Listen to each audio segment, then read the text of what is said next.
Hello everyone. Income tax ने refund processing काफ़ी fast कर दी है। काफ़ी लोगों को रिफंड आना स्टार्ट हो गया है, लेकिन काफ़ी लोगों के जो रिफंड है वो होल्ड पे करने में आए हैं, क्योंकि उनकी प्रीवियस ईयर में भी काफ़ी ज़्यादा डिमांड वगैरह थी। तो जिसकी वजह से अंडर सेक्शन 245 में काफ़ी लोगों के रिफंड जो है वो होल्ड पे करने में आए। तो चलो देखते हैं इस वीडियो में कि अगर आपका भी रिफंड आया है और उसको होल्ड पे करने में आया है तो उसका रिस्पॉन्स वगैरह कैसे सबमिट करें, और ऐसा क्या करें कि जिसकी वजह से आपका जो रिफंड होल्ड पे रखा है वो जल्दी से जल्दी आपके अकाउंट में आ जाए। तो चलो देखते हैं।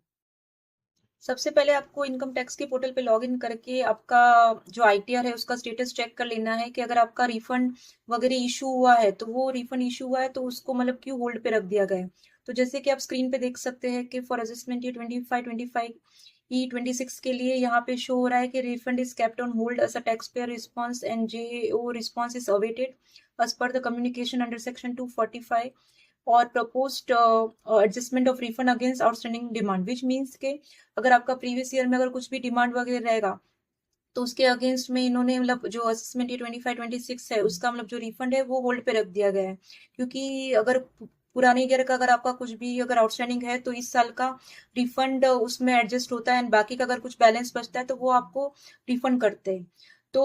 पहले तो हमें चेक कर लेना है कि हमारा कोई ऐसा कोई डिमांड वगैरह है कि नहीं। तो आप पेंडिंग एक्शन में जाके रिस्पॉन्स टू आउटस्टैंडिंग डिमांड पे जाइए, एंड वहां पे जैसे कि आप देख सकते हैं हमारी स्क्रीन पे के फॉर असेसमेंट ईयर 23 का एक आउटस्टैंडिंग डिमांड था,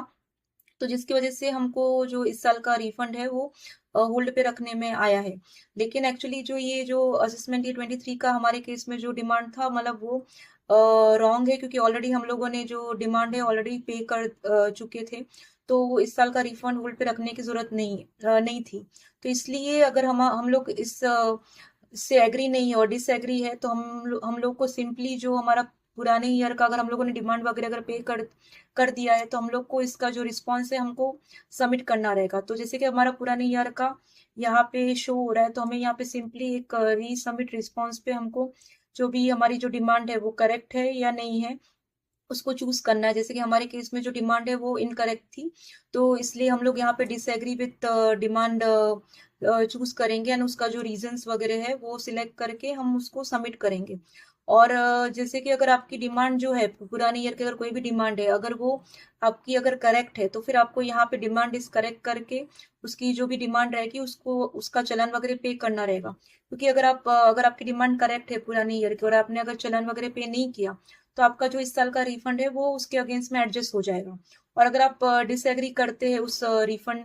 मतलब उस डिमांड को तो आपका जो इस साल का जो रिफंड है वो होल्ड पे रखने में नहीं आएगा और आपको जल्दी ही इस साल का जो रिफंड है वो आपको मिल जाएगा। तो पहले तो सबसे पहले आप चेक कर लीजिए कि आपकी कोई आउटस्टैंडिंग डिमांड वगैरह है कि नहीं, और है और अगर आप उससे डिसएग्री करते हैं कि जो आपकी जो डिमांड है वो वैलिड नहीं है तो आप सिंपली जो भी ईयर की डिमांड है उसमें आप सिंपली रिस्पॉन्स सबमिट कर लीजिए, डिसएग्री विद डिमांड कर दीजिए। और अगर आपने उसके अगेंस्ट में अगर कुछ भी आपका रिटर्न वगैरह फाइल किया होगा या चालान वगैरह पे किया होगा तो आप सिंपली वहां पे अपना चालान वगैरह अटैच कर सकते हैं। अगर आपने उधर रेक्टिफिकेशन फाइल किया होगा तो आप वो भी रेक्टिफिकेशन का एक्नॉलेजमेंट नंबर वगैरह डाल के शो कर सकते हैं। अगर आपने रिवाइज रिटर्न फाइल किया होगा तो वो भी आप वहां पे उसका एक्नॉलेजमेंट नंबर वगैरह डाल सकते हो। तो जो भी आपने प्रीवियस ईयर का अगर आपको लग रहा है कि मेरी डिमांड गलत आई है तो आप उसके जो रिलेवेंट डॉक्यूमेंट्स है वो अटैच करके और रीजन सिलेक्ट करके अपना उसका रिस्पॉन्स सबमिट कर सकते हैं। और आपको जरूरी है कि इसका मतलब रिप्लाई करना, इसका रिस्पॉन्स सबमिट करना, क्योंकि अगर आप रिस्पॉन्स सबमिट नहीं करेंगे, एग्री या डिसएग्री नहीं करेंगे तो जो आपकी इस साल की जो और जो रिफंड हुआ है वो आपका होल्ड पे रखने में आएगा और ऑटोमेटिकली वो जो रिफंड है आपके आईटीआर से आपके जो मतलब प्रीवियस ईयर के जो ये आउटस्टैंडिंग डिमांड होगी उसके अगेंस्ट में एडजस्ट हो जाएगा। सो बेटर है कि आप अपना मतलब जो भी अगर प्रीवियस ईयर का जो डिमांड है उसको आप मतलब एक बार चेक कर लीजिए और उसका जो रिस्पॉन्स है जरूर वापस से सबमिट कर लीजिए, तो ही आपका जो मतलब इस साल का जो रिफंड है वो आपको मिलेगा। और एक सेफ्टी साइड के लिए आप ये भी कर सकते हैं कि आप ग्रीविनेंस में जाके जैसे आप अपना रिस्पॉन्स सबमिट करते हैं आप ग्रीविनेंस में जाके उसका रिस्पॉन्स भी प्रॉपरली डाल दीजिए। ग्रीविनेंस में डाल जाके कि जो आपने मतलब आप डिसएग्री है उस डिमांड से और आपका जो रिफंड है वो होल्ड पे ना रखने में आ जाए।